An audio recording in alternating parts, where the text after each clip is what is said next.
we're telling my dad that this was going on, and he's just in shock and didn't believe it.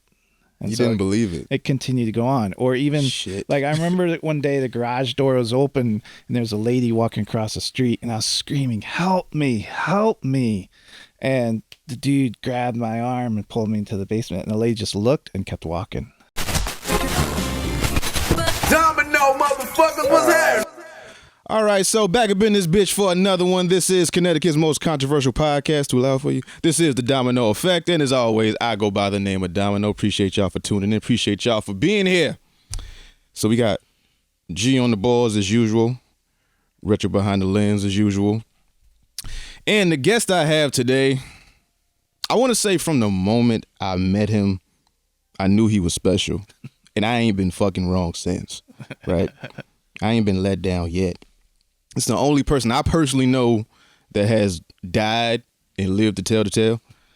He is a writer. He's a former preacher, stand-up comedian, and improv actor. He's a former Marine. Thank you for your service. Yeah, man.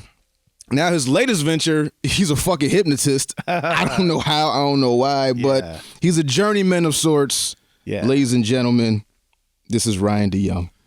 Awesome. Ryan, how are you? How you doing? How you feeling? Good. How you living? Thank you for having me here in this. It's like a sacred space in this environment. The studio is nice, man. We got the jams. Everyone is cool. Yeah. It's just like as soon as you walk in the door, you just feel like this is like home. Yeah. So I try to, bring people in here that I genuinely want to talk to, and they vibe is cool. Every now and then you bring somebody who just throws off the whole feng shui, but for the most part, I'll bring people in here who I know are cool, who I know I'm gonna have a good conversation with, who I know will enjoy this type of thing. So again, appreciate you for being here. Appreciate you for doing this. Absolutely. Took a little while. You were a little apprehensive at first. I don't think you knew what a podcast was or what the fuck I was gonna ask you or what I was gonna say. But again, thank you for being here. Appreciate you.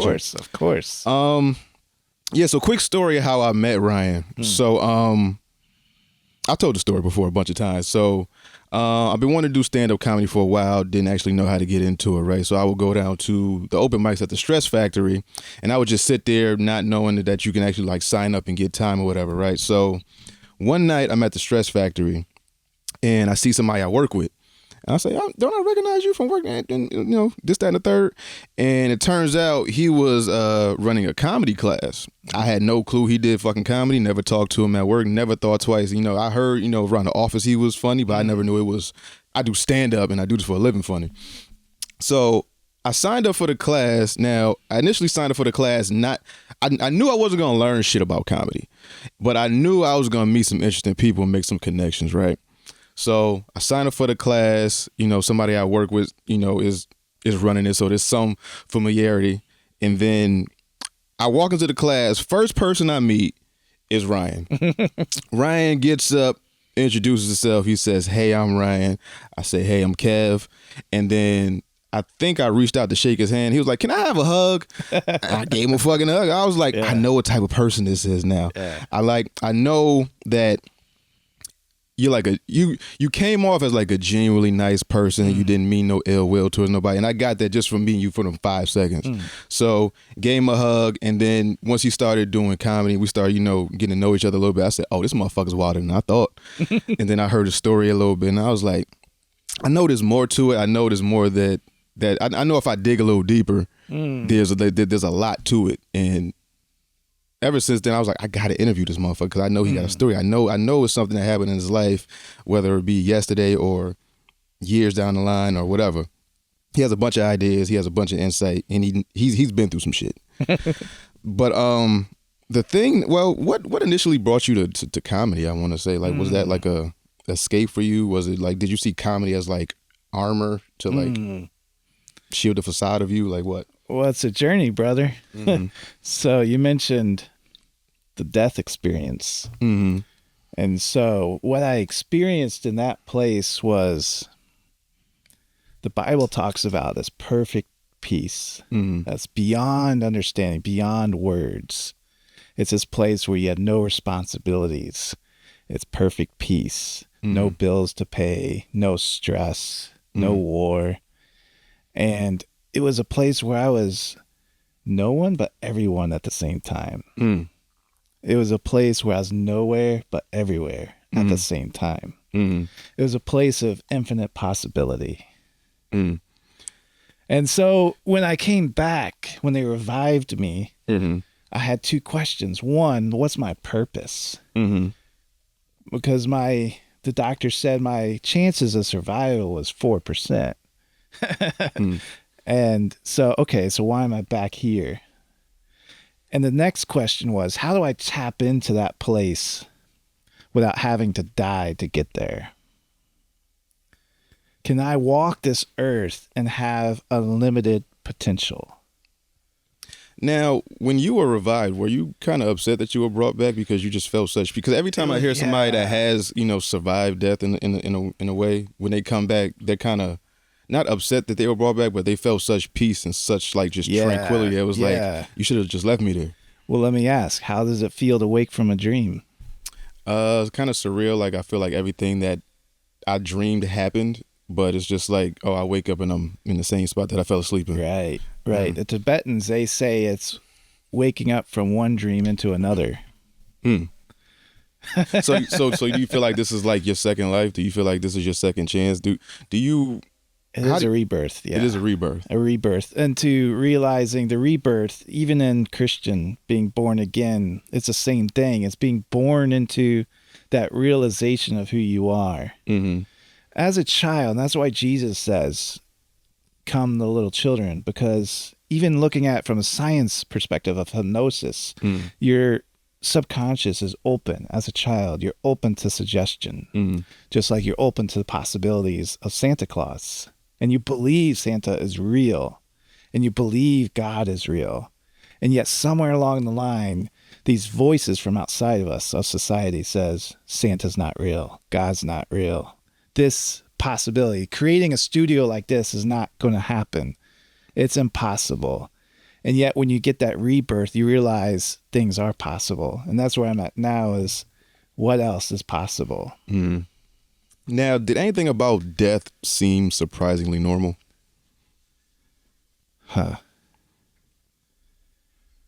Well, the way that comes to me in that question is in those moments where I meditate and just the mind starts quieting down, it just is. It's walking with that peace. So as far as normal, I mean, that's who we are, right? Before we're even born, we are. Before we carry this body, the person inside of you, like, that is who you are. And so that's normal, right? And this is just a game. This is just a simulation of sorts, like the Matrix. Yeah, right.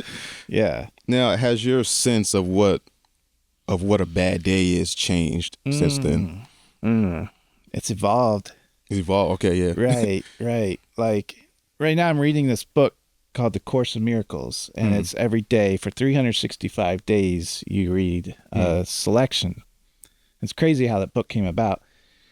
And on it, it's like looking at everything, even this table, and realizing that this table is an essence of God or the universe for us. It's a way of seeing things. So even a bad day, there's a blessing. You can wake up every morning and say, this is going to be a perfect day. And you'd be surprised at the things that used to irritate you, the things that used to cause a bad day, are now the providers of a good day.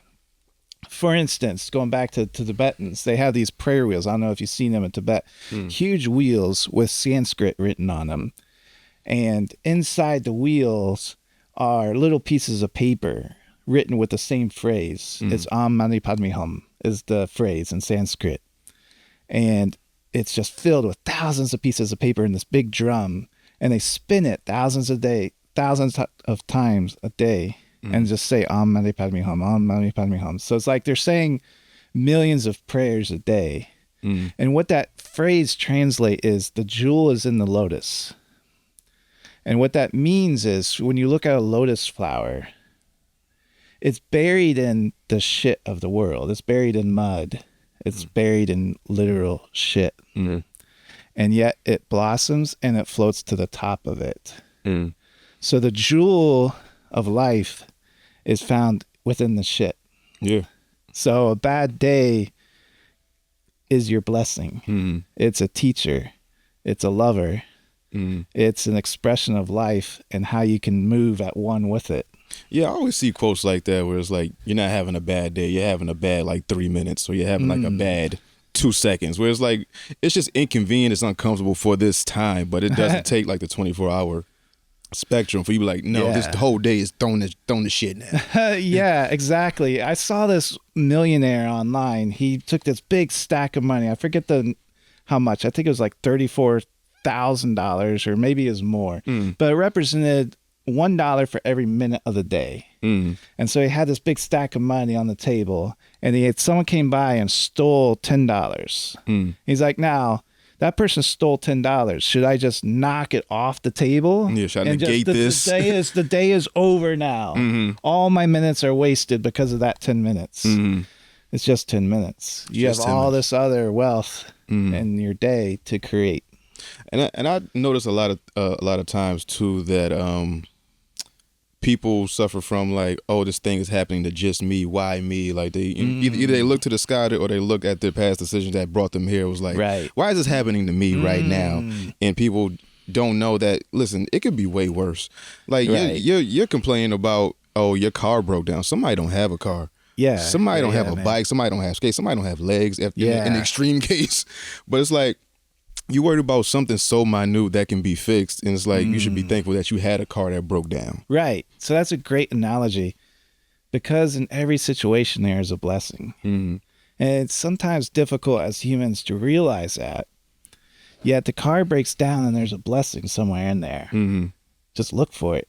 Yeah, like I've seen things where it's like somebody missed the bus, and then, they heard later that day the bus crashed or something. Right. And it was like, okay, so you were meant to be 5 minutes late, so your life can be spared, or so you wouldn't get in this accident that, this, that, and the third.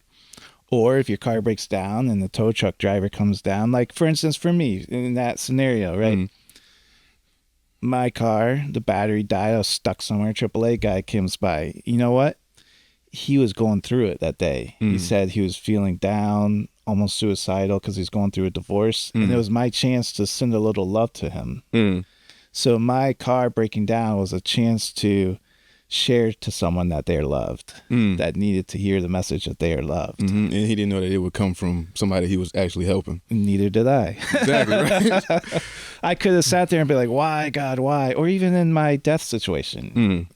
If I used to be a preacher, why did I die? Because I literally prayed to die the week before. I was also depressed, suicidal, and I was like, God, I don't have the balls to take my own life. Why don't you do it for me? Exactly. I was literally on the cliff with a knife in my hand. I was going to slice and jump. I just couldn't do it. So I prayed, and he answered.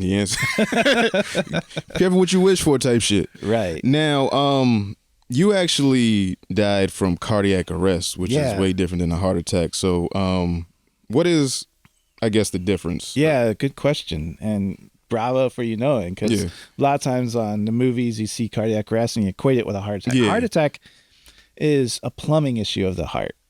So your arteries get clogged. Plaque and... Exactly, man. And then it just, the fluid can't get through. A plumbing issue. And sometimes the plumbing issue can back up and cause the electrical issue, which is a cardiac arrest. Right. So cardiac arrest is electrical. And so that day, my heart just, lights went out. Went out. Instant. No feeling, just instant. I was at Red Robin in the mall, and they had the bottomless fries. And my last words were, sure, I'll have more fries. And then just drop. Just dropped. My son was 3, dropped right on top of him. Oh, shit. My mom and dad were there panicking. And my mom, she's just crying out to Jesus.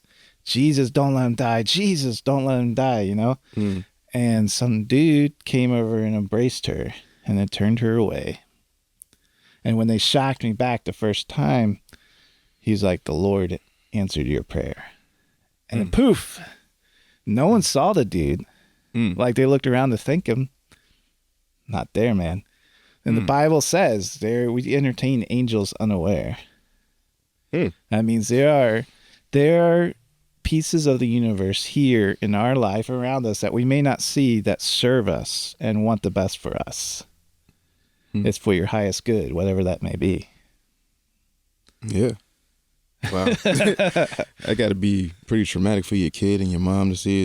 I can imagine something like that happening to me. Like, you know, it's a point where, like, I found people unresponsive or not having the best of time. Like, my uncle just passed not too long ago, and I was the one that found him. So I kind of know, like, kind of what your son's going through, but it's like that image never leaves your head. And I don't know how much you remember after you. Like, I remember, I guess, from 4 years old on. So that might be like a blip or something, like recessing in like the back of his head, but it's there. He saw it, right? But yeah, that's got to be wild. Do you remember your first thought or your first feeling after you were brought back? Was it like, damn, no, my first I ain't get those fries, man? Yeah. No, first words was, "What the fuck?" That was literally, and my dad's a pastor. And I was saying that over and over again, like, what the fuck, you know, just over and over. Did you know what happened, or you just know that you wasn't at the same level that you were at? Yeah, I was so discombobulated, you know, between that place I was at and back in this world, and I was like, man, what the fuck? Now it was, I want to say you deal with anxiety a lot and stuff like, or you used to. Used to, yeah. So is that what brought on the cardiac arrest, or that was the anxiety was after. It was after. Yeah. After, because I was scared of dying again. It's funny, even though that place was so incredible, I was still scared. So I get myself a Fitbit and be watching my heart rate all day long and just trying to eat perfectly. Like, there was a period of time I was like, okay, I heard this plant-based vegan diet, whole food diet was great, so I did that. And then I got another cardiac arrest. I was running, I was sleeping, everything was meticulous, as far as like that Brian Johnson guy on YouTube who spends millions to live forever. I was following a similar protocol. Got to be at bed at a certain time, perfect dark, got to eat just the right food at the certain time, got, you know, all that stuff. Meditate, just check all the boxes. And it happened again. And thankfully I had this box in me now that'll shock me instantly. And that scared me, and also showed me I have no control. Yeah. So I guess instead of losing fears because, you know, you died once already, it's like I didn't had the worst thing happen to me, you kind of gained more fears. Yeah. Yeah, and it's that duality. Or gain different fears. Yeah. I guess. Yeah, or fears that aren't there. That's a lot of what anxiety is the way our brains process memories is stored within our bodies. There's like the book, The Body Keeps the Score. And there's another one by Lisa Feldman Barrett. She's up at MIT and Cornell. Both, she's brilliant. And she talks about how we look at memories and then we compare them. Our brains do this, compare them to our current event. And so if the memory or the current event reminds us of the memory, the brain predicts what will happen. Right. And it probably won't. Yeah. Because the past is never repeated exactly the same. Yet our brains are trying to predict that. Yeah. And so that's what's creating this mismatch and this strife and this anxiety. Creates fear. It creates fear. Right. Like, danger is real. Right. Like fear is something made up where you fear. Exactly. Fear. And you weigh those out. Like, you put those emotions in both hands and feel the weight of them. Put love and light in one hand and put fear in the other and feel them. So you can have a choice. That's our superpower. Everyone has this superpower, is to have a choice in every moment. Do you feel the love of the situation, or do you feel the fear? And you weigh that. And that's how you walk one with God, is to walk one with love. In every situation, even when your mother-in-law is dogging you out for being an asshole, you gotta look at her, man, and be like, I love this bitch. Now, well, There's a couple ways I could go. Now, has your relationship with your ex gotten better over the years, or is it still pretty tumultuous?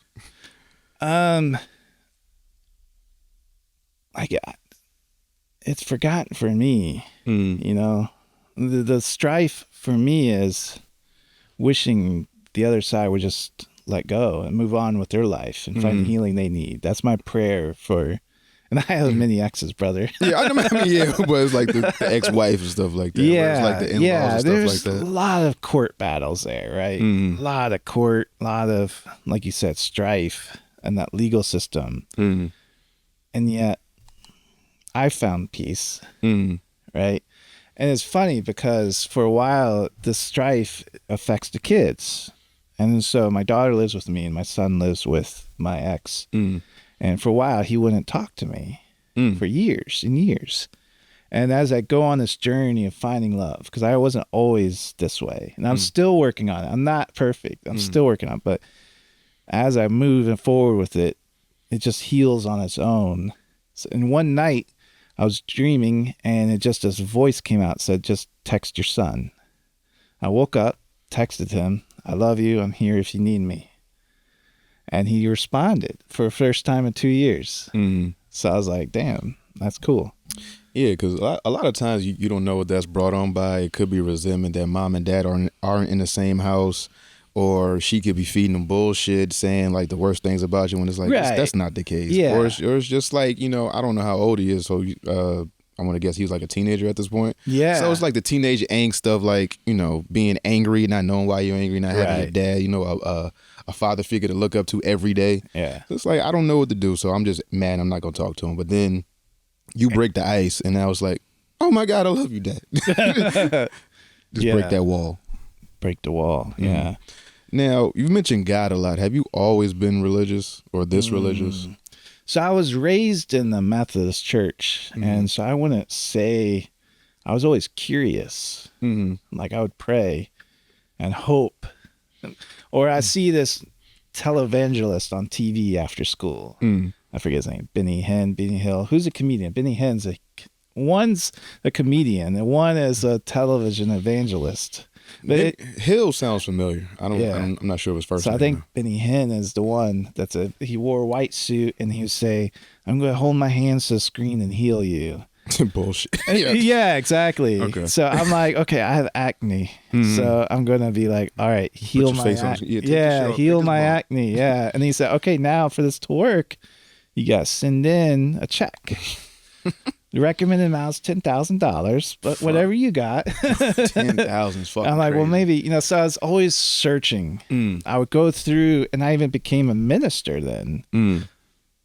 And because of Benny Hinn? No, just because of my curiosity and just wanting to know more of this thing we call God. And I became a minister and went to the seminary, saw cool things happen in the church, and yet it still felt that the church overall was boxing God in.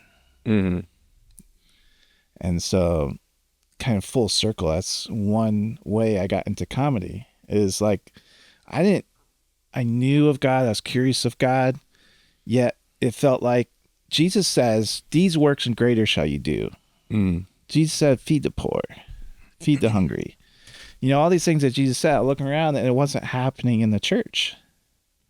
Blind weren't getting their sight back. The poor I brought a homeless guy to church and to the head, that's during seminary, and the head guy is like, Ryan, shame on you.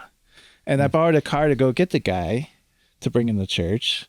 And the guy who owned the car came and yelled at me in church in front of the dude. He's like, dude, I'm going to have to pay for that to get cleaned. It stinks so bad. I'm like, this is not God. Yeah. This is not what Jesus was saying, at least. And so I walked away.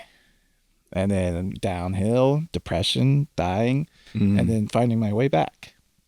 So I started studying all the different religions and all the spiritual practices, even Egyptian mythology, and seeing what it was. And I find that everyone is pointing at something.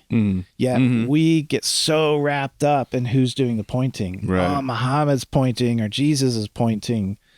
Yeah, they're pointing at something. What are they pointing at? Yeah. So we could call it God, we could call it the universe. Call it vibration. Call it consciousness. But it's real. Yeah, yeah, definitely. What question about God got louder after you came back?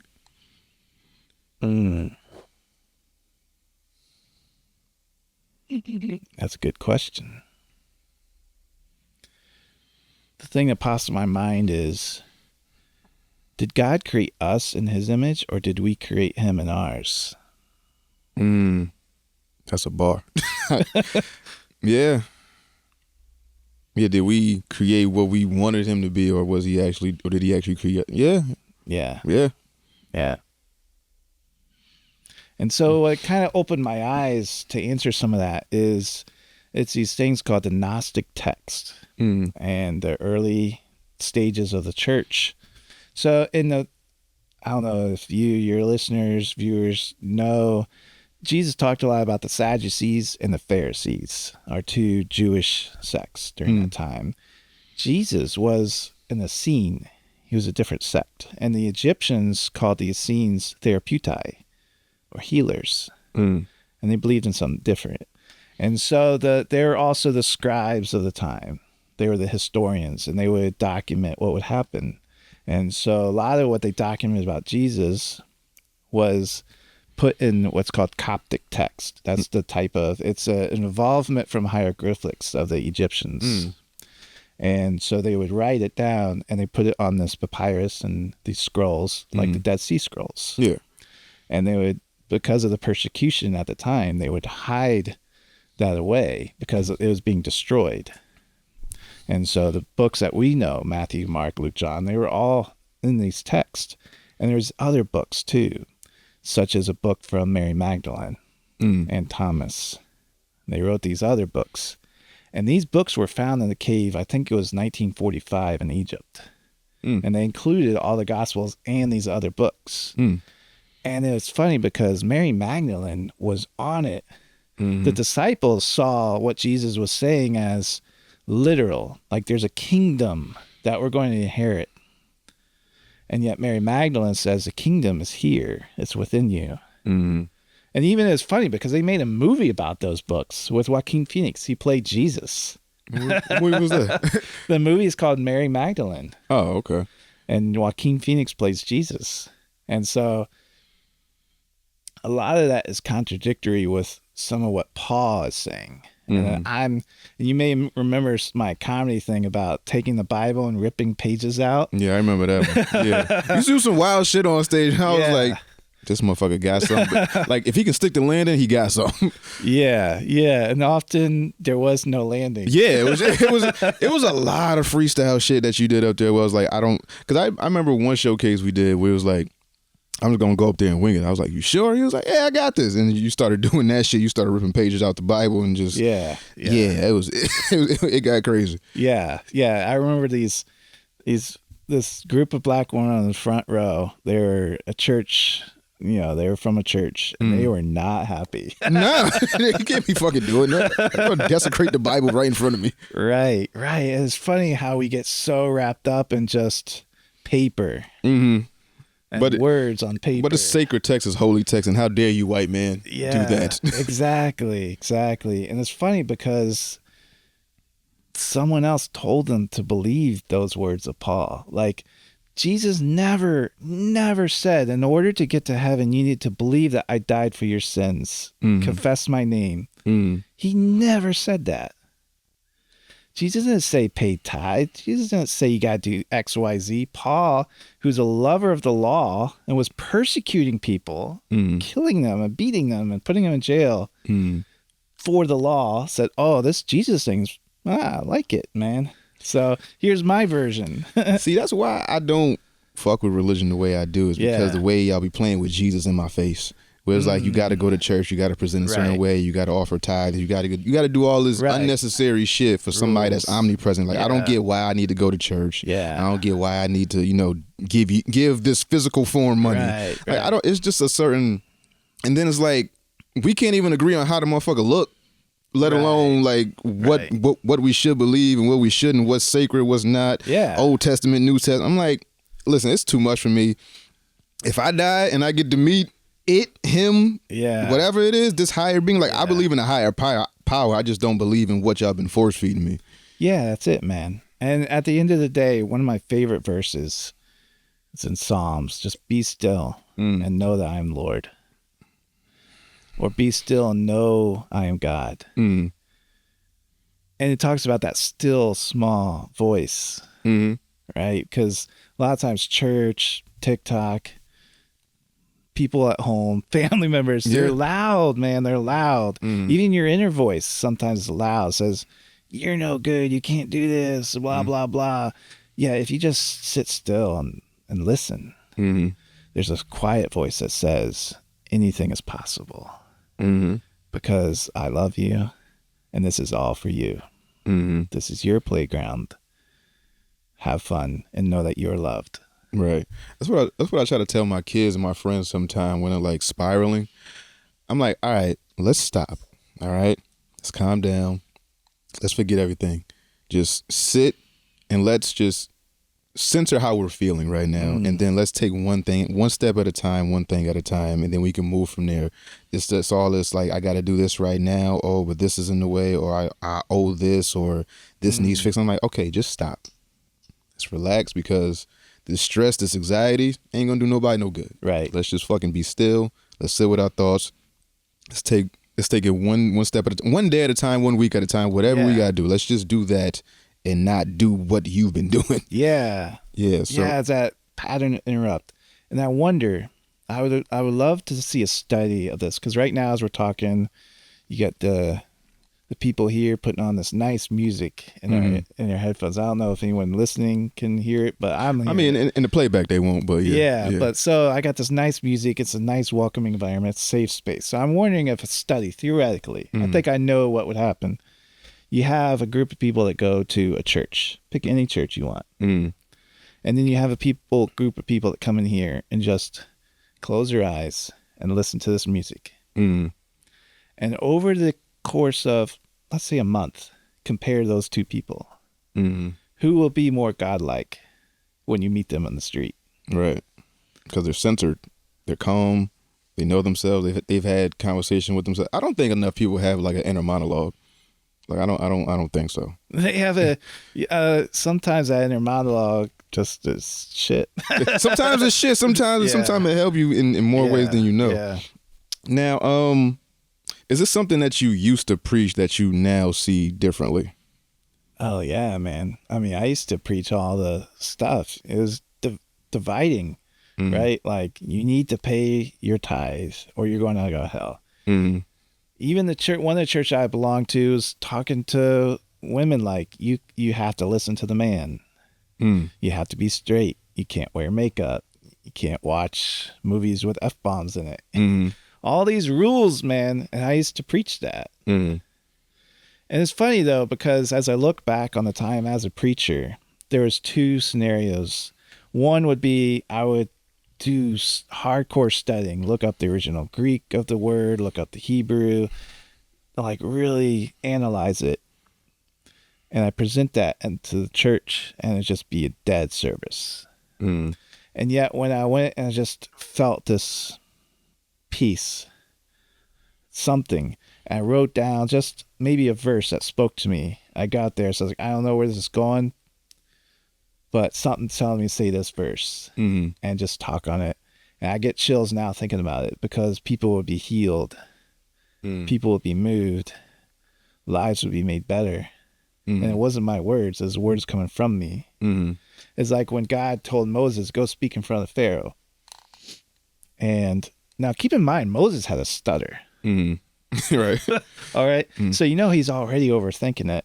I got to talk to the most important man in the world who's holding my people captive. I'm just going to go talk to him because God told me to talk to him. So what do I say? If I would, me, and I'd go talk to the most important person to let my people out of slavery, I'd be like, okay, so bullet point 1, bullet point 2. No, God said, don't even think about what you're going to say. Just go up there and just open your mouth and I'll speak through you.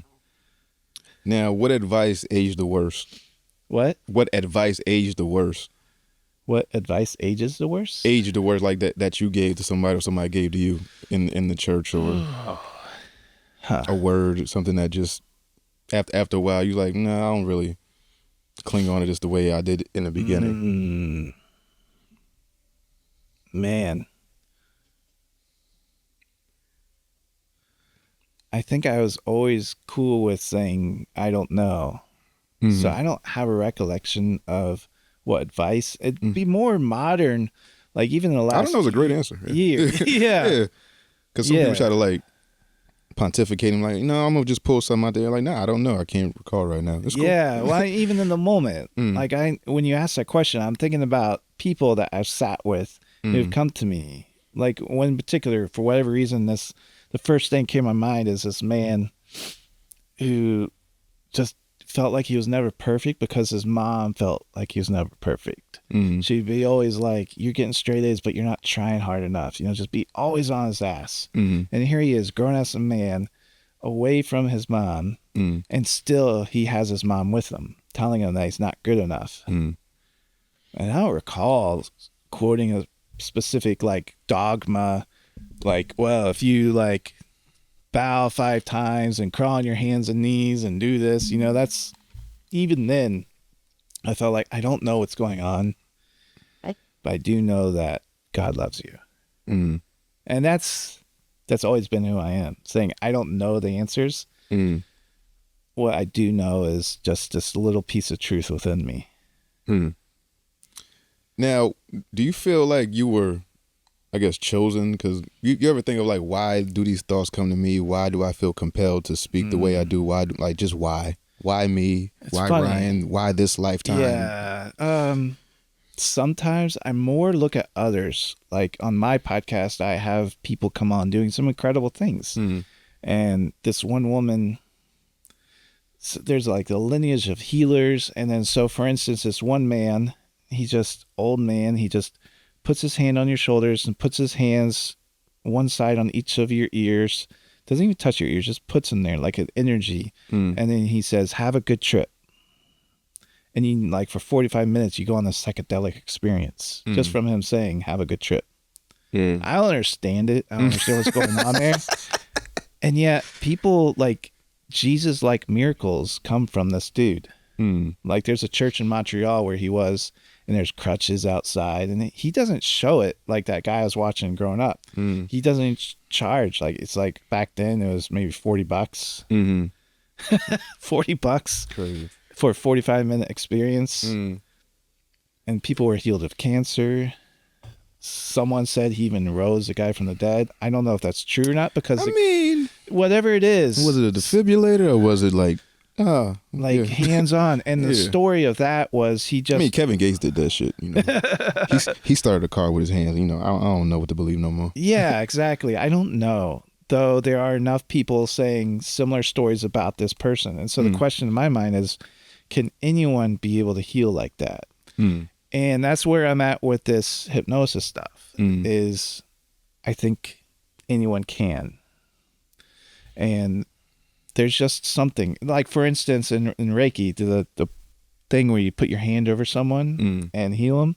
They did a study, and they're like, okay, well, we know the placebo effect, so we can't do the study on people, because they have done studies with people. You put your hands on them and they heal. They feel, a percentage. Yeah.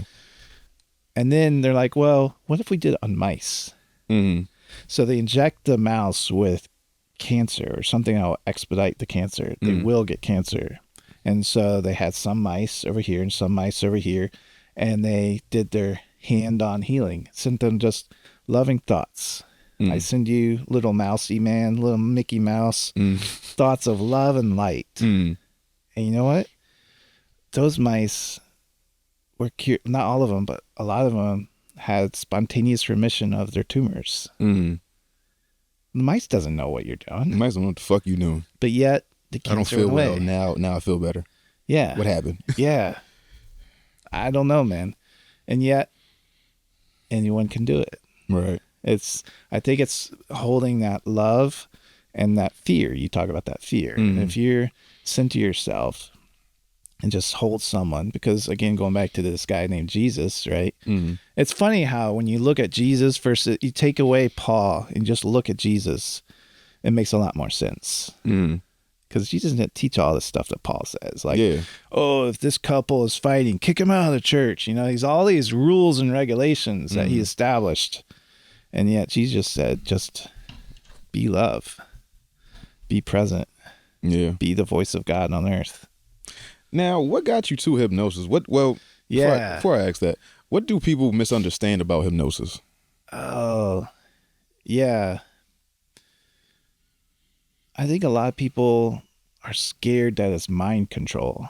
Yeah. That's what I think most of the time. Yeah. We're just like, oh, you're making somebody do what you bark like a dog. And it was like, okay. Right. That type of shit. That is so entertaining me because there's another friend of mine, Richard Barker, he went on Good Morning America and had Al Roker.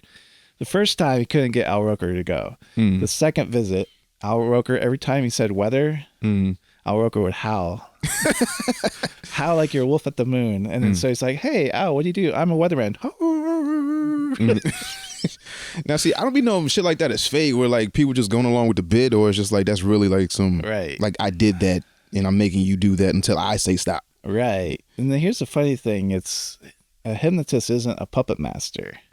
You're the puppet master. I'm just giving you suggestions on how to get there. And people are automatically, and I came to this in comedy, for instance. People are always in a trance of sort, right?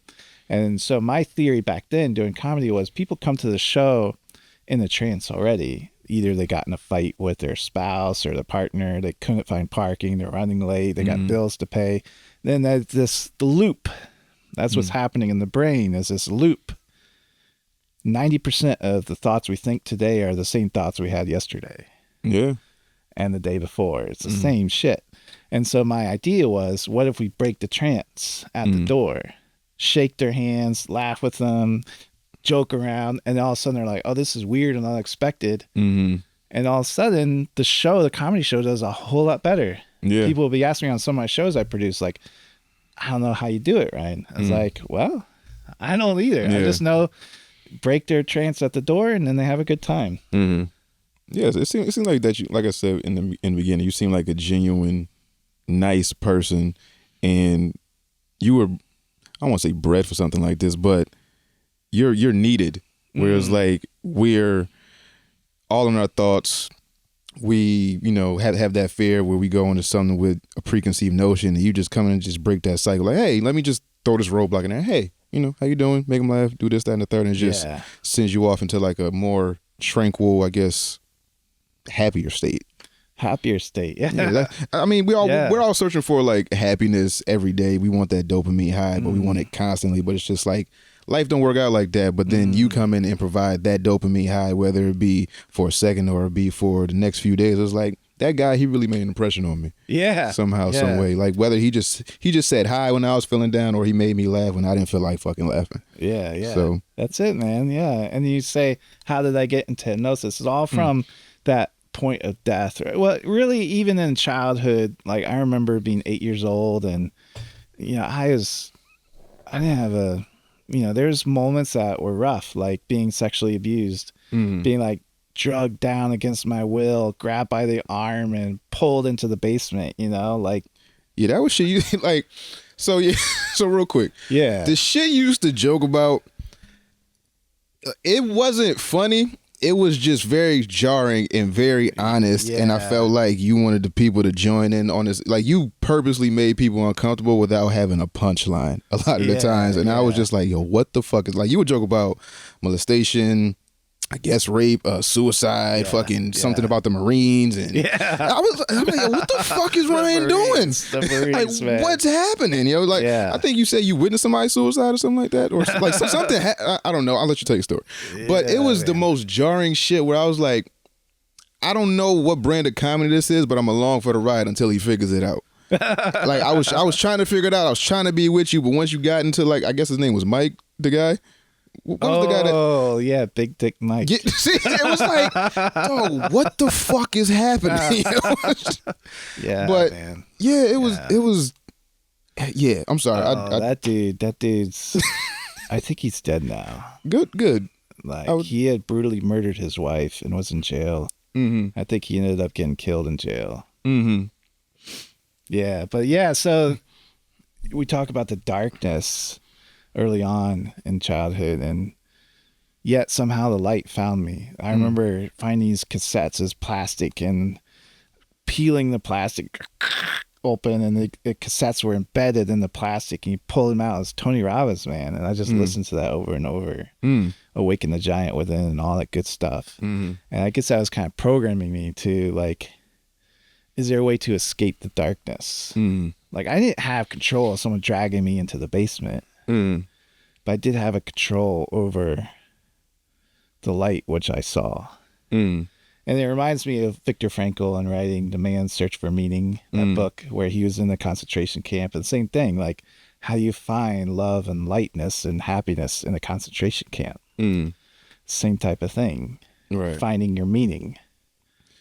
Now, you talk about that so candidly. Like, how did you reach this point of where you can, I guess, talk about it openly and not feel ashamed, not feel abandoned, not feel like, you know, like someone it's the programming should have been there to protect me? Yeah, right. It's that programming.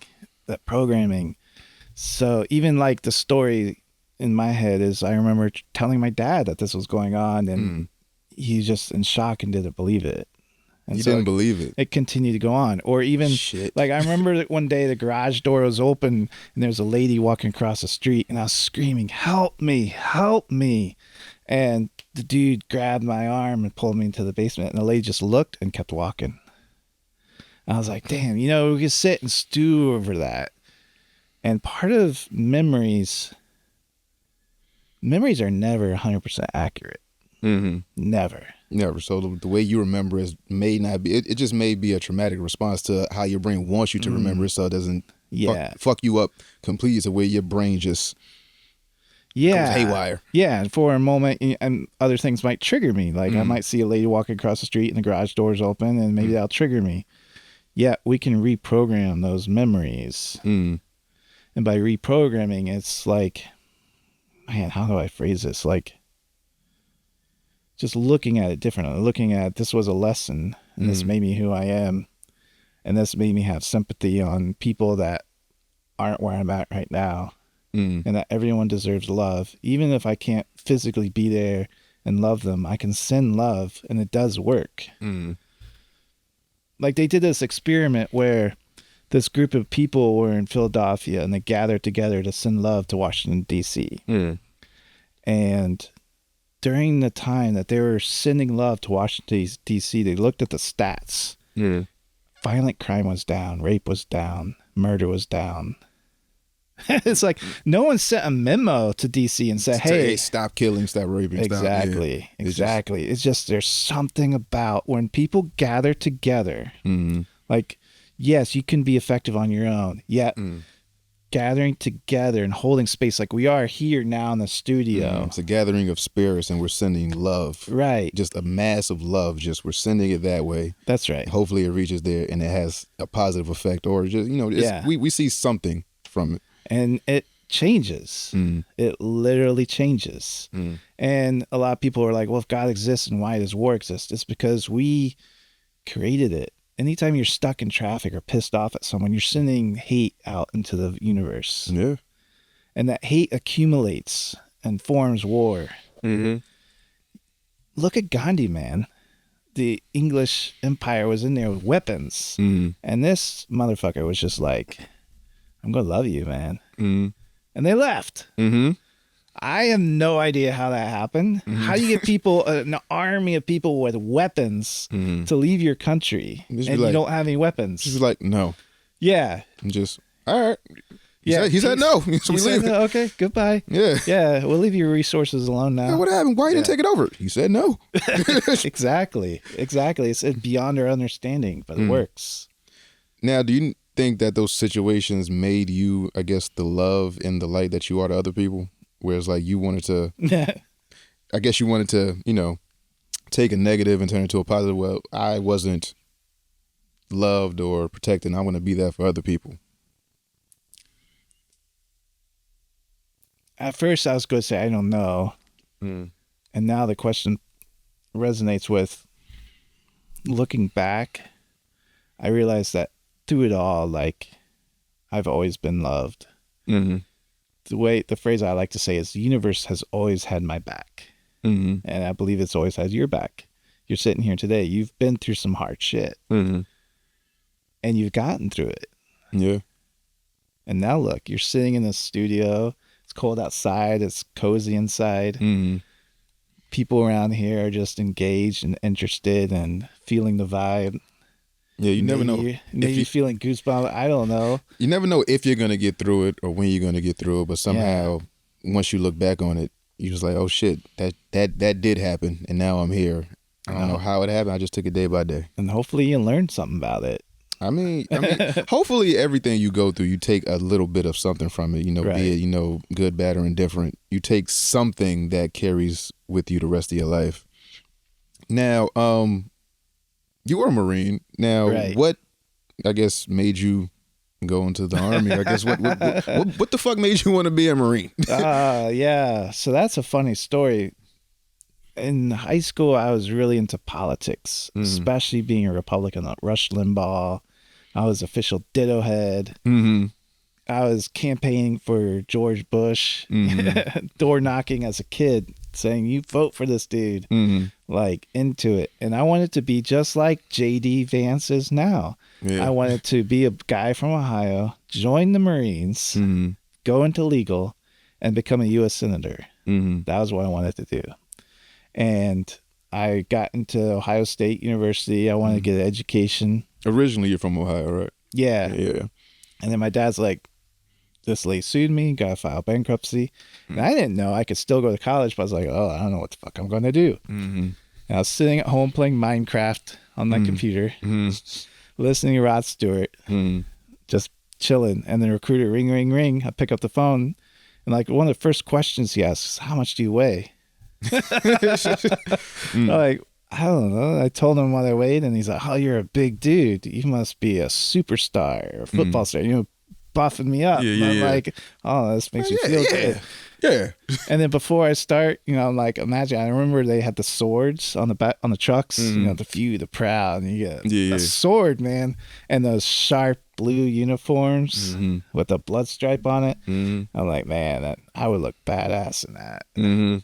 And that's it. I signed up for the uniform, man, and the sword. For the uniform. I just want to look good for a second. Yeah. And then all throughout, people are saying, the Marines is tough, right? Yeah. And then they show me these boot camp videos. I'm like, man, that looks gnarly. Or they show me Full Metal Jacket. Yeah. And I'm like, and funny enough, Full Metal Jacket, that's where I went to boot camp. Oh, yeah? That was the actual Paris Island, and they actually filmed that. Oh, shit. So they had these like sewer lines up above, just like the power lines. They're not in the ground because it's like swamp, man. Yeah. So the sewer lines are above ground there. Yeah, brick buildings, hellhole. Yeah, I imagine. Yeah. Now, what Marine lesson do you, I guess, still shows up in your daily mindset? Yeah, embrace the suck. Yeah, the Marines are good about embracing the suck. Explain that. What does embrace the suck? The thing that comes to my mind is it's raining and I'm sitting in mud, literally sitting in mud in the middle of the woods, or like not woods, like tropical, right? Just monsoonish. And you dug out a foxhole and you're sitting in, and you're just sitting in mud. And then you get this meal and you open it up, it's just crap and it falls in the mud and you're eating the food that's in the mud. That's embracing the suck. Right. Just like some shit I got to do that I really don't want to do. Right. That's crazy. Now, do the preacher, Marine, and comedian ever argue in your head? Like, do you ever That's a funny question, because lately I've been on this thing. Inside of each of us is what we call ego states. Or another way to look at it is internal family system. Yeah. Like we have a family within us. You've heard of, I have that small kid in me. Yeah, like childlike innocence, inner child. Yeah, exactly. And so sometimes those parts want to do different things. Like, for instance, maybe a part of me wants to come on this podcast. Another part of me wants to go home and play Pokemon. Right, yeah. Right? There are different parts of me. And then it's coming to one with those parts, saying I could be on the podcast and play Pokemon. Yeah. Yeah. Like, I still got time in my day. I could do this and go home and just do that. Exactly. Right. Exactly. So it's more of like being able to negotiate. It's a hostage situation. Sometimes there's parts of you that are afraid to come out because they're wounded, such as that part of me before. And it goes, I'm sorry, I kind of skipped the track here, but going back to comedy, from my death experience and searching for answers, I did shamanism, I did Reiki, I looked at spiritual practices, and I saw comedy as a way of healing. And there's an essence to it. And the Bible does talk about that. Laughter is like a medicine. And there are scientific studies where they've taken people with cancer to comedy shows. And sorry, not cancer, it's diabetes and their blood work. So they drew the blood before they went to the comedy show. And if it's a good show, where they're actually laughing, and then they measured their blood afterward, they literally heal. Their blood sugars go to a more normal level afterwards because of laughter. Because of laughter, yeah. Right. They say laughter is the best medicine, yeah. It is true, 100% true. And so I wanted to do that. And then what I found myself doing is being away from my family, being in bars late at night, comics fighting with one another, these roast battles, it's like it just feels not healing. So I felt split. You talk about these different parts within you. So part of me felt it was healing. Part of it felt like it's hurting. I felt conflicted. And then I landed on this hypnosis stuff. And I'm like, oh, this is cool because I can entertain and I can heal at the same time. Because I've done hypnosis shows as well as work with clients. So do you feel like entertainment is your calling in whichever way, shape, or form that you see it in? Because, like I said, you've been a preacher, a comedian, improv artist. You've done, all this stuff. And it's all about talking to people, making them feel a thing, and I guess entertain. Yeah, I feel the word attention. And even Kevin Hart talked about that on no, not Kevin Hart. Dude, who's the guy that got slapped? Chris Rock. Chris Rock, yeah. He talked about that on his comedy special, where attention is the most precious commodity. Because it's hard to get. And I feel like my calling is to be healer. And if I can capture attention long enough so that you are healed, that's my calling. To capture your attention. And then begin to wonder maybe what is going on is right. And then just asking yourself, does this make sense for yourself? Yeah. Yeah. Now, with hypnosis, I feel like a big thing with that is just giving others belief in excess, right? Yeah, man. Yeah. Do you believe that, or do you think that belief shapes reality more than people think? Of course. Yeah. So what happens is, and there's this guy, James Tripp, he describes it as a loop, and you picture a clock. At the 12 o'clock position is your belief. And then as you go down the clock to 3 o'clock is imagination. And then at 6 is neurophysiological changes in your brain. And then that shapes your reality at the 9 o'clock position. And your reality goes back to shape your belief at the 12 o'clock. So what I'm saying is, you've heard of neuroplasticity, right? So traditional therapy like CBT therapy, no, that's a redundant, cognitive behavior therapy challenges your beliefs. Hypnosis starts at the 3 o'clock position with your imagination. So if you could intercept thought and begin just play with imagination, you could begin to reshape those neural networks and alter your reality. University of Chicago did a really cool study on this, where they took a group playing basketball, free throws, and they had 3 groups. One group, nothing. Everyone threw a free throw at the beginning to measure how good they are. Group 1, nothing, no practice. Group 2 went out and practiced free throws every day. Group 3, they just imagined throwing free throws. Okay.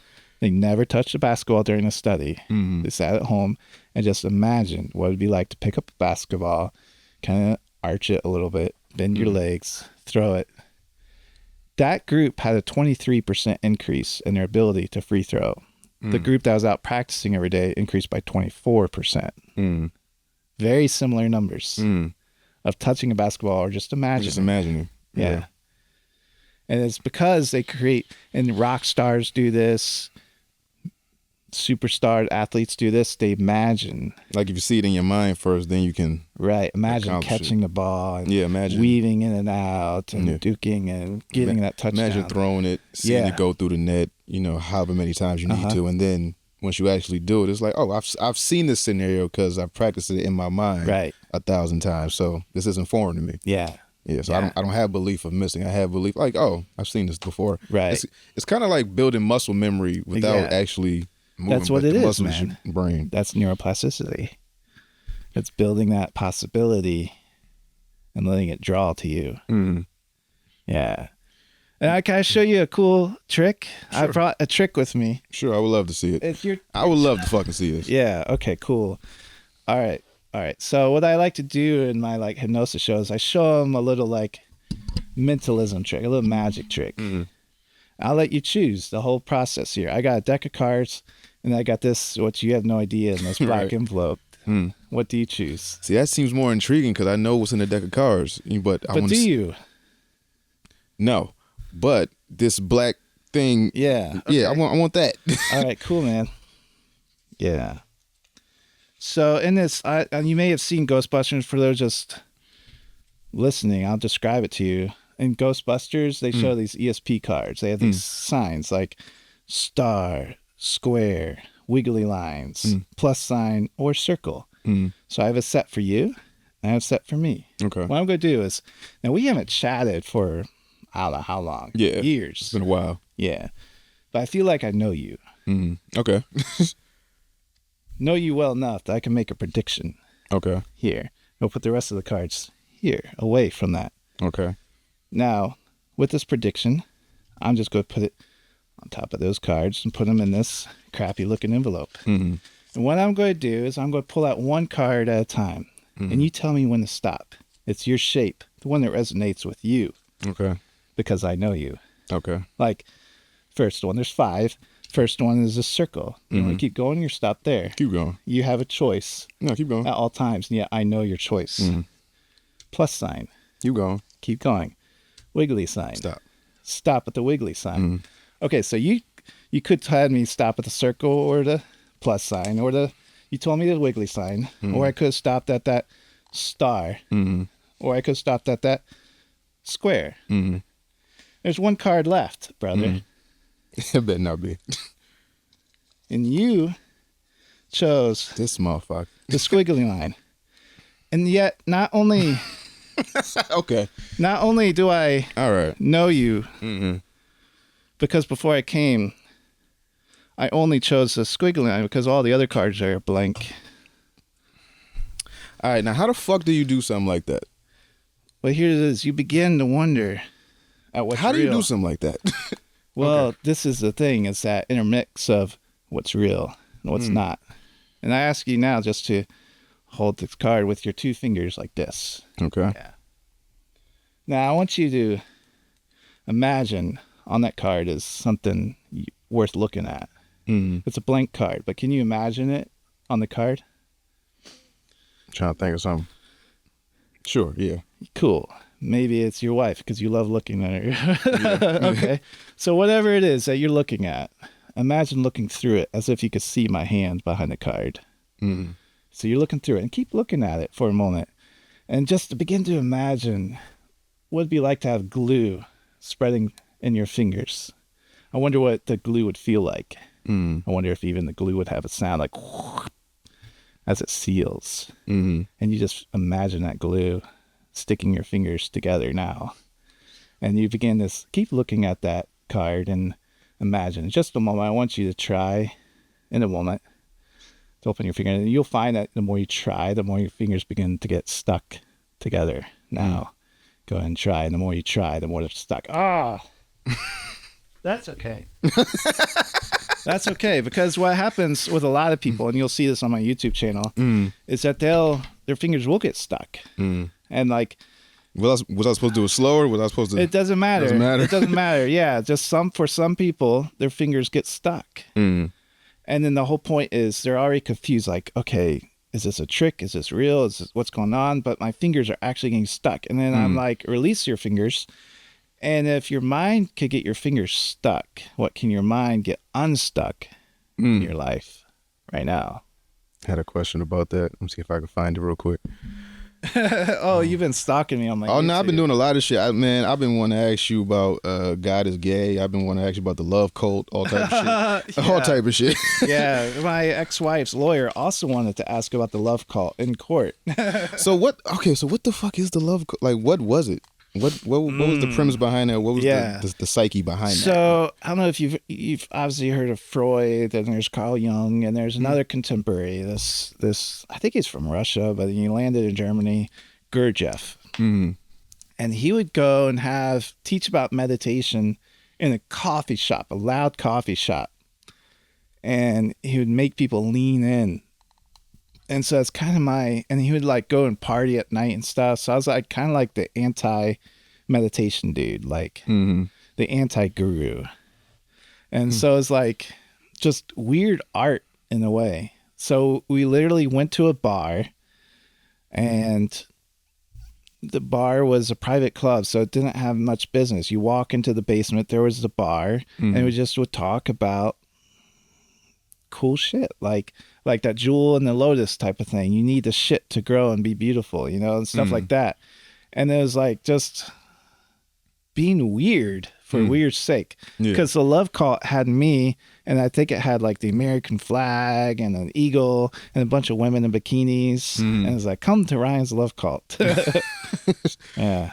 Now, how did, I guess, all of your doings, because one thing I admire about you is that you get shit done. If you have an idea, if you have a thought, if you have like something like a force that's pushing you to do something, you just go ahead and fucking do it. Like, I don't see you stagnant for too long, but if I see you quiet and you come back, like, that's what the fuck he was building. How did I guess all of your ventures affect your personal relationship and things like that, whether it be your ex-wife, whether it be your kids, whether it be friends? I don't know if it directly answers the question, but a story comes to mind about these two, an old man and a young man, and they were wood choppers. And then the young man was like, I want to have a contest with you, old man, to see who could chop the most wood. And then, so yeah, they lined up all the logs and they were chopping wood, and the old man just kept walking away periodically. And the young man was chopping, and the old man come back, chop, walk away for a while, come back. And at the end of the day, the old man chopped more wood. And the young man's like, dude, how is that possible? And the old man's like, when I walked away, I was sharpening my axe. Okay.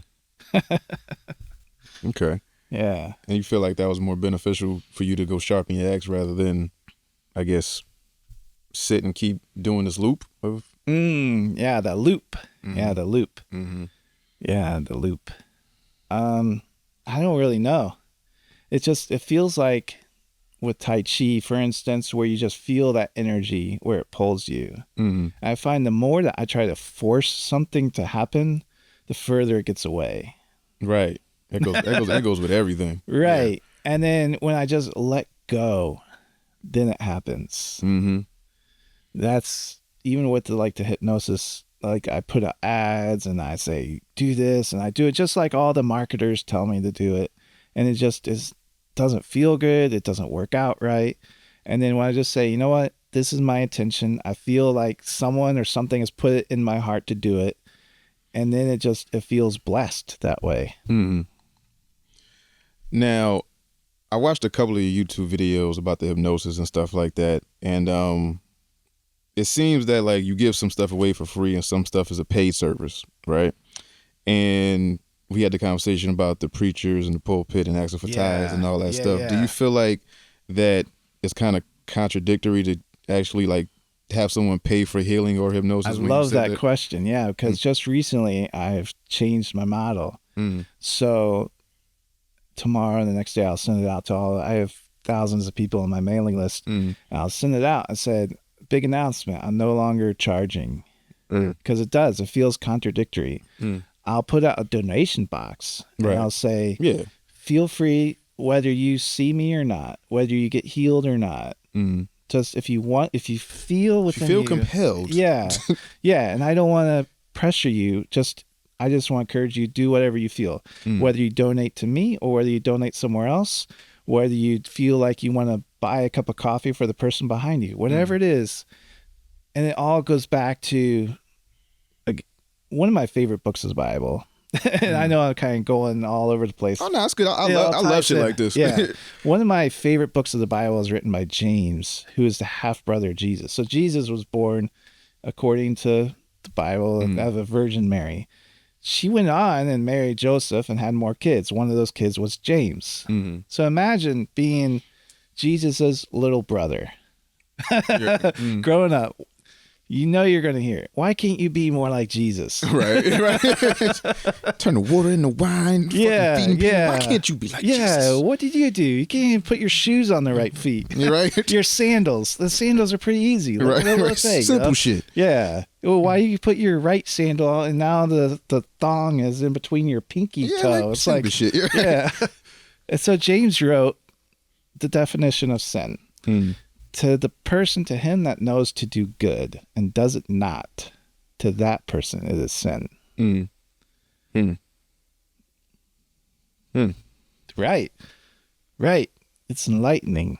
And then so I feel dirty charging for money, especially if it doesn't work. Right. Like, do I see healing? Yes. People get healed. Do I see people that don't get healed? Yes. Yeah. And I feel like a dirtbag that they're paying money. So I'm like, here's the deal. I'll see you. And ideally, you won't pay me beforehand. Ideally, you'll decide what you want to do later on. Yeah. It's like up in Massachusetts, there's this Vepanessa retreats. It's where you go and you sit in silence for 10 days. Silence. You can't even write anything down. You just sit there for 10 days. You can't talk. That's easy for me. Yeah. What would drive me nuts is not being able to write down my thoughts. Oh, yeah. Because I like, that's a good one. That's a good one. like, nope. And up there, it's like, you have to let it go. You have to let it go. Just let that go into the ethos and just Exactly. And then so what they do, it's all donation based. You cannot even give to them unless you've been on one of their Vapanessa retreats. And once you're there, it's not required for you to pay, but if you want to donate your time or your money, you can do that. And they've been there for decades. Right. And they have a beautiful building and acres of land, and it works. I feel like that's how a lot of services should be. Like when I order Uber Eats, I don't give them a tip until I get my fucking foods, because they'll leave the food in like a place where it's like I'm trying to open the door, now the food's in front of the door, I'm gonna knock it over, or it's just like it's not well kept, or it's not in the place I wanted it to be. It's like, you're not getting a fucking tip. But if you do everything correctly and it's to my liking, if I'm happy with the service that was provided, then I'll pay you. I'll give you a tip. It's not you're not getting a tip for nothing. It's just funny, for driving the food over. It's funny about tips because according to Jim Rohn, the acronym is to ensure proper service tips. And so you slip them a 20 at the door, get a good table, get a good service, and the tip was at the beforehand. But it's funny. I hear what you're saying about the Uber Eats, and it's shocking how many people Uber Eats. I'm trying to get my daughter not to DoorDash every day. Yeah, it's expensive. Yeah, my daughter, she's bottomless pit fucking child that's just growing and always hungry. She always wants something, and I'm not around. I was like, can you Uber Eats me? No, motherfucker. It costs like exactly. So if I buy you something for $20 and it costs $45 to fucking bring it to you, kind of defeats the purpose. You kind of should have bought. I kind of should have picked it up or got it later. Or something. And then you have that balance. Am I being a shitty father because I'm not feeding my daughter, or am I giving in and I'm enabling her? It's like, that's where I'm at. Like, what am I doing? But you got to take the bumps, because I guess that's just part of being a parent or being a man or being a father. Is just providing. It's just like, you don't know when or if you'll reap the rewards of doing what you did, but it's just like it's something that has to be done. Like my child is hungry now. I can't say, well, the surcharge is $45 and you can't eat right now. So it's like, I gotta feed my child. And there's something about giving and receiving. Mm-hmm. Like, I don't know what it is. Like you feel called to give and it comes back. And yet it's scary. You talk about that fear. Yeah. Like, I hear this voice, I should do this. And I am scared to do it. Like, for instance, yesterday I was at the Mexican grocery store and we're making ingredients to make a sick guacamole. And this dude in front of us had a whole pile of groceries. And something earlier that day said, today you're going to pay for someone. Yeah, I was like, and then it started out, I was at Dunkin' Donuts. I was like, okay, I'm looking behind me. Whoever's behind me, I'll pay for the food. And I was kind of disappointed. There's no one behind me. Right. Yeah. Away, it's like, man, I want to do good, but ain't no motherfucker to do good for. Why did that voice tell me that? And then later, just a few hours later, then it showed up. I was like, oh, okay.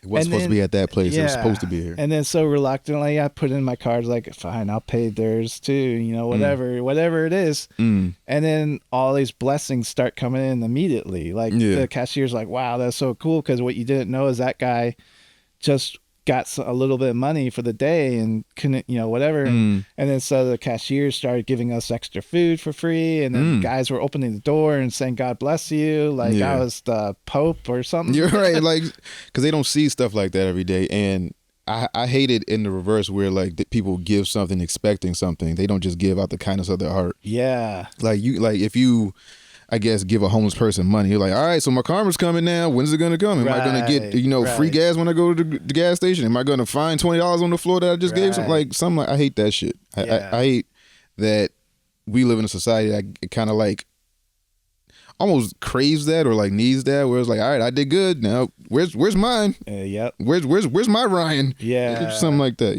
Yeah. Yep. It's just the funny thing about life, and it's a game figuring it out. Now, I guess where I want to go is, what's something you're still trying to heal from that isn't physical?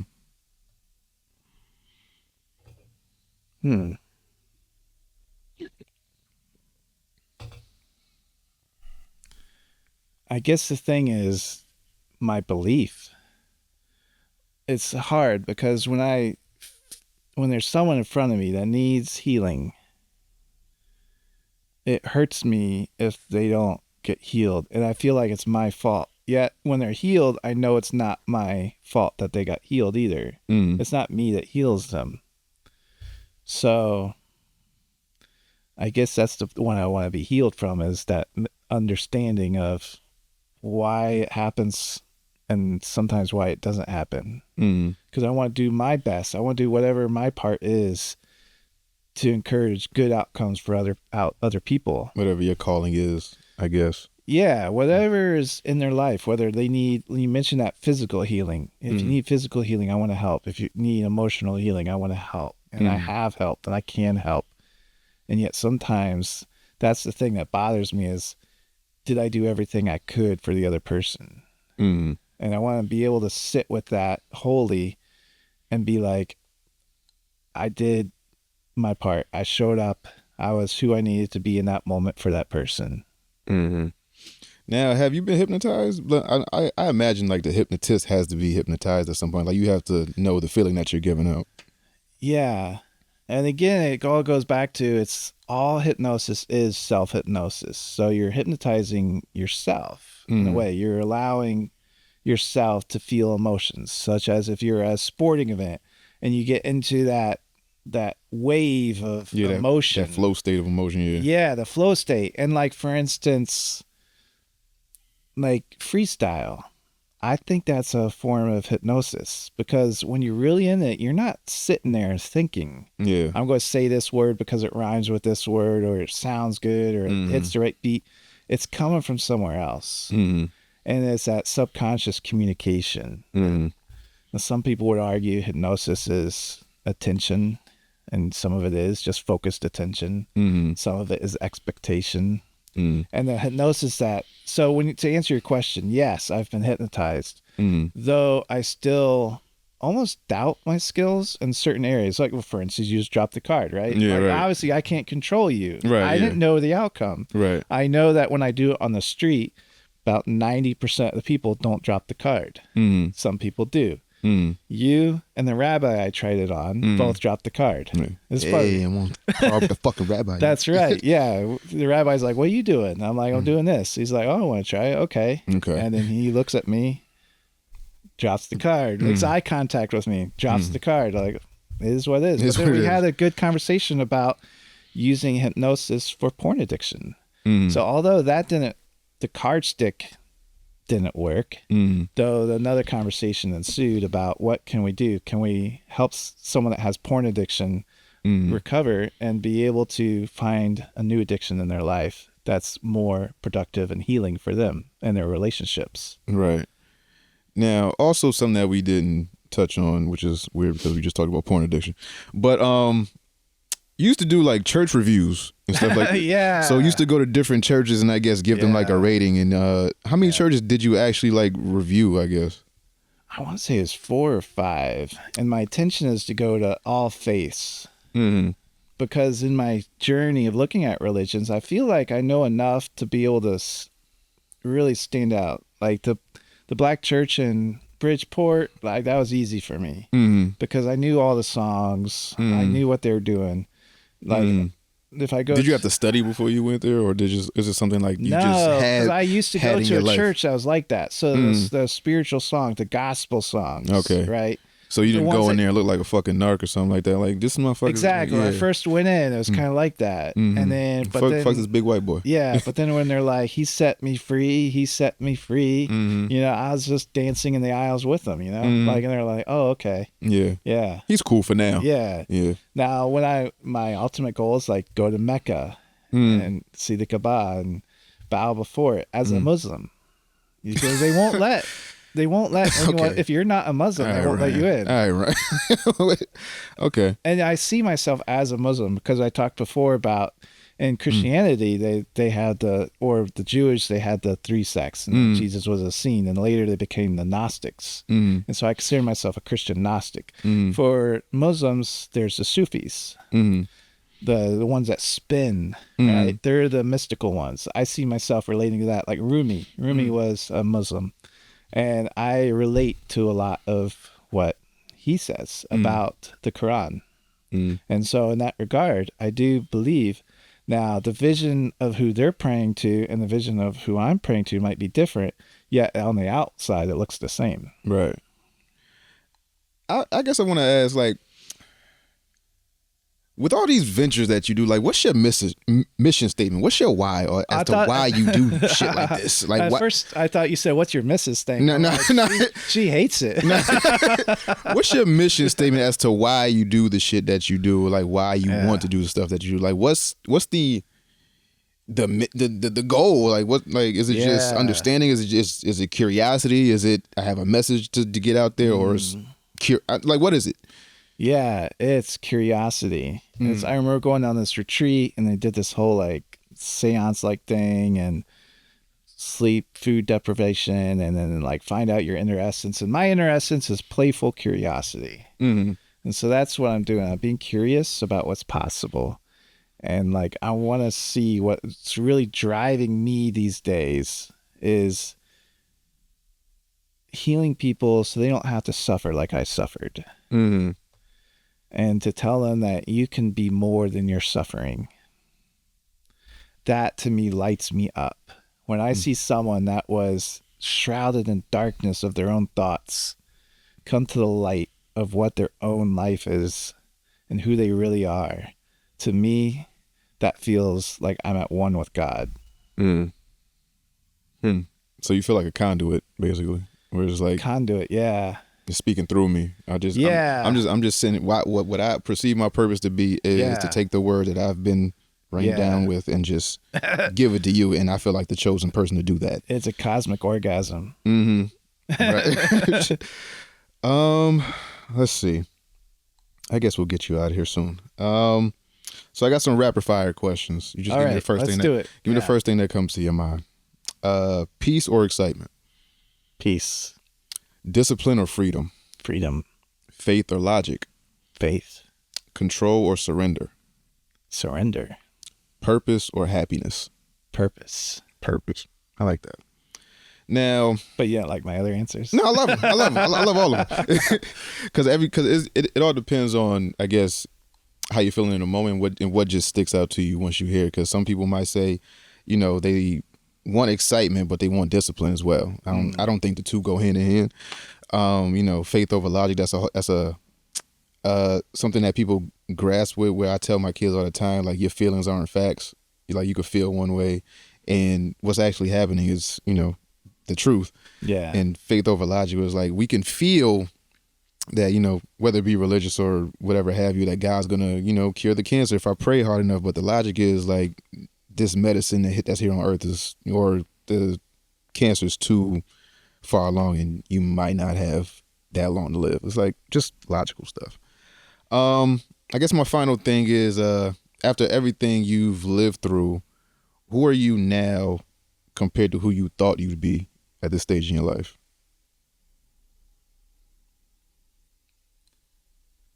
I mean, at one point, I felt like I was going to be a senator. Right? At one point, I thought I'd be a preacher. Mm-hmm. And it's funny because I think one of the biggest things, I've heard other people say this, that all fear stems with a fear of death. And now that I've been there, Mm-hmm. theoretically, I wouldn't have any fears, though I do.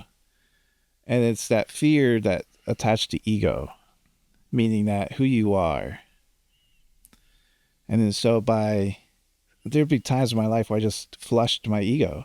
Mm. There's one time where in COVID, I set up an energy healing business, Reiki, and I wrote a book.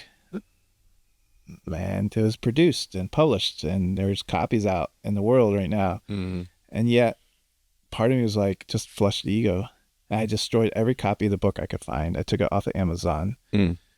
I took away that business, the website, everything, just flushed it and became no one. Mm. And just to be in touch with that sense of, by becoming nobody, I, at the same time, can touch everybody. Mm. So who I am today, at the end of the day, I'm nobody. I'm nobody. I am just, like Jesus said, I am. That's a great stopping point. I guess what's next? What do you have going on? Do you have any more, I guess, books in the works? What's next? Because I don't know how long this hypnosis shit is gonna last, because I've seen you do so many things and talk about so many things. So it's My like, fiance says the same thing. Like, Ryan, I'm like, I say, I want to put this much money into the business. And she's like, but what are you going to do next? Like, yeah, exactly. I mean, I'm like that as well, where Yeah. I'm scatterbrained and I want to do everything as a creative. Like, I want to, like I fell into podcasting. I want to do stand up. I want to, I write. I do a bunch of shit. I create content now. So it's like, I don't know what I'm gonna do next, but what I'm doing now, I enjoy. And that's where the peace comes from, is being where you are now. Mm-hmm. So you don't even know what's next. It's just like, Well, I wherever the know wind like takes certain me. things I'm working on. Like I'm working on a book about what I learned from dying and taught me about living, and it'll be called The Tao of the Laundry. So it's one of the big things. You come from this heavenly place, and you still got to do laundry. And then so part of that is what I'm writing about. For instance, the other day I was doing laundry and I looked at the floor and my daughter missed the trash can. There's dryer lint on the floor and there's dryer sheets. I'm like, this is a mess. And yet by standing there in that moment and just appreciating that I'll never be that way again. This is the only time this will ever be just like this. The only time I'll smell the dryer sheets, the only time that I'll be sitting on the floor just like this, the only time I'll be breathing like this, just appreciating the moment you're at now. There's a beauty in that. There is. Yeah, you have a very glass half full approach to life that, I think more people need to get in tune with, because I guess we walk around with the problems of the world on us, and we're very pessimistic. And you just see, are you free? Not always. Not always. You're working towards it? I'm working towards it. And that's another thing I'm working on. And I've already started it, is this book, A Course in Miracles I'm talking about, is sharing it with others to show them how they can find freedom. And it's looking at life in a different way, true vision, and seeing it as it is, and just holding it with that love, knowing that it's all part of the universe and it has your back and it loves you. And you mentioned before too, something about the shit we see today is just a mirror of what's been in our lives in our past. So what we're looking at today is a projection of our past. And then so if we change our current perspective to love and light and healing, your future begins to change. Like I said before, 90% of the thoughts we have today are the same as yesterday. If you change those thoughts, your future also changes. Yeah. Experience is the best teacher, but it's a horrible mirror. Or the phrase, this too shall pass. Yeah. It may pass like a kidney stone. Right? Right? It's going to hurt. It may hurt, yeah. But you got through it, didn't you? And then there's something powerful when we can hold the hurtness in gratitude. Be like, thank you. You could say, God, thank you, universe, whatever it is. You just say, thank you for giving me this hurt right now. I have a tattoo that says that. It says, I thank God for the pain. No, I thank you for the rain. Thank you for the rain. Yeah. That's right. That's right. And it reminds me of a beautiful phrase the Tibetans say. Like, what's the best thing to do in the rain? Let it rain. That might be the name of the episode, Let It Rain. Yeah. And people will try to prevent the rain. They'll try to prevent traffic. They'll try to prevent taxes. Whatever it is that's hurting you. People try to, push it away. And you don't have to draw it in. Just let it be. That's it.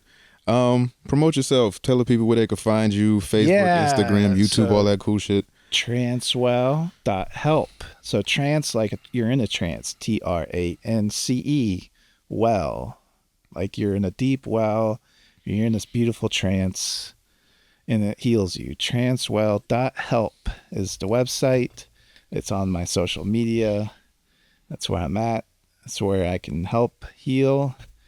Come along a journey, group classes, emails, blogs. We got something for you that will help heal. And he not charging. Right. He not charging. It's all free. Right. If you want to tip, if you want to give to the cause, to the mission, more than happy to. Yeah, that's right. And part of that fear is that I might get overwhelmed. And yet I know other practitioners that will work with me to help. Whether we do it in a group class or something, or one-on-one, we'll find a way. Find a way. That should be we always find a way somehow. Find a way. We find a fucking way. Yeah, that's right.